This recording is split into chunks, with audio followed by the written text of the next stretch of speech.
अहिल्यानगरमध्ये गोसंरक्षणाच्या मुद्द्यावरून वातावरण तापण्याची चिन्ह दिसत आहेत.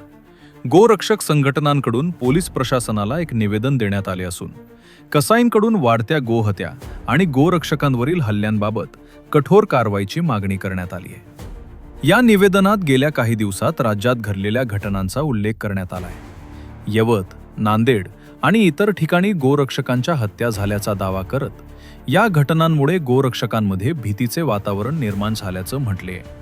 तसेच गोवंश हत्याबंदी कायदा अस्तित्वात असतानाही काही ठिकाणी गोमांस विक्री आणि गोवंश तस्करी सुरू असल्याचा आरोप करण्यात आलाय. कायद्याची पायमल्ली करणाऱ्यांवर कठोर कारवाई करण्याची मागणी संघटनांनी केली आहे. विशेष म्हणजे ज्या कसाईवर 3 पेक्षा अधिक गुन्हे दाखल आहेत त्यांच्यावर मकोका अंतर्गत कारवाई करण्यात यावी.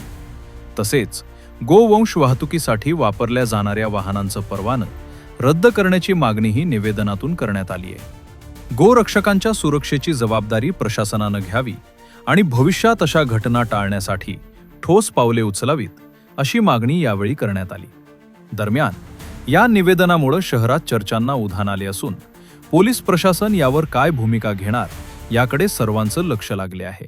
काल यवतमाळ या ठिकाणी एका गोरक्षकाची निर्गुण हत्या करण्यात आली आहे आणि मागच्या 15 दिवसामध्ये महाराष्ट्रातली ही गोरक्षकाची झालेली 4थी हत्या आहे. त्यामुळं कायदा नेमकं काय करतोय हा प्रश्न उपस्थित होतोय आणि गोरक्षक हा प्रत्येक वेळी कायद्याचं पालन करून पोलीस प्रशासनाला संपर्क करून गोरक्षणाचं काम करत असतो.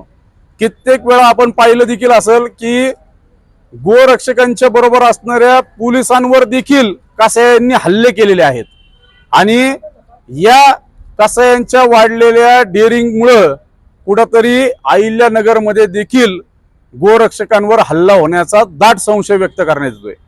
त्यामुळं आम्ही SP ऑफिस या ठिकाणी येऊन निवेदन दिलंय की ज्या कसायांवर मागच्या वर्षभरात 3 गुन्हे दाखल झालेले असतील त्यांच्यावर आत्ता शासनाने जो GR काढलाय त्या GR अनुसार मकोका अंतर्गत कारवाई करावी आणि त्यांची धिंड काढण्यात यावी अशी मागणी आम्ही केलेली आहे.